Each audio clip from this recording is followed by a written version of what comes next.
Pada zaman dahulu kala, di sebuah desa tinggallah seorang janda bernama Mbok Rondo. Ia tinggal seorang diri karena suaminya sudah lama meninggal dunia.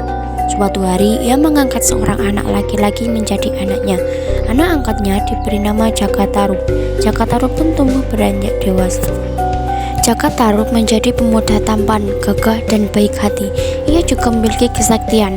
Setiap harinya, ia selalu membantu ibunya di sawah. Karena memiliki wajah yang sangat tampan, banyak gadis-gadis yang ingin menjadi istrinya.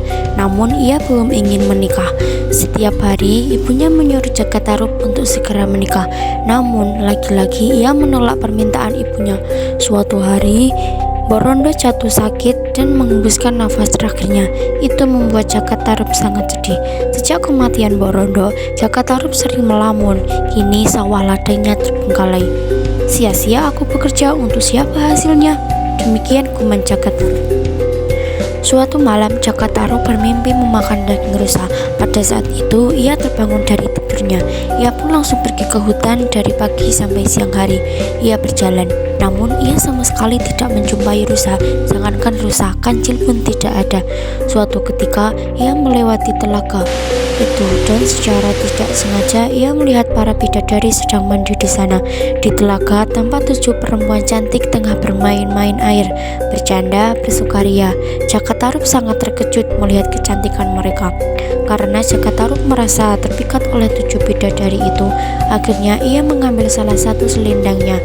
Setelah bidadari beres mandi, mereka pun berdandan dan siap-siap untuk kembali ke kayangan. Mereka kembali mengenakan selendangnya masing-masing, namun salah satu bidadari itu tidak menemukan selendangnya.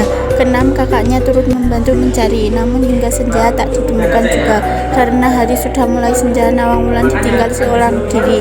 Kakak-kakaknya kembali ke kayangan. Ia merasa tidak lama kemudian Jaka Tarub datang menghampiri dan berpura-pura menolong sang bidadari itu. Diajaknya bidadari yang ternyata bernama Nawang Wulan itu pulang ke rumahnya. Kehadiran Nawang Wulan membuat Jaka Tarub kembali bersemangat. Singkat cerita, mereka pun akhirnya menikah. Keduanya hidup dengan bahagia. Mereka pun memiliki seorang putri cantik bernama Nawangsi. Sebelum mereka menikah, Nawang Wulan mengingatkan kepada Jaka Tarub untuk tidak menanyakan kebiasaan yang akan dilakukannya nanti setelah ia menjadi istri. Rahasianya Nawang Wulan yaitu ia memasak nasi selalu menggunakan 1 butir beras. Dengan sebutir beras itu ia dapat menghasilkan nasi yang banyak. Setelah mereka menikah, Jaka Tarub sangat penasaran. Namun dia tidak bertanya langsung kepada Nawang Wulan, melainkan ia langsung membuka dan melihat panci yang suka dijadikan istrinya. Ia memasak nasi. Ia melihat setangkai padi masih tergolek di dalamnya. Ia pun segera menutupnya kembali. Akibat rasa penasaran Jaka Tarub, Nawang Wulan kehilangan kekuatannya.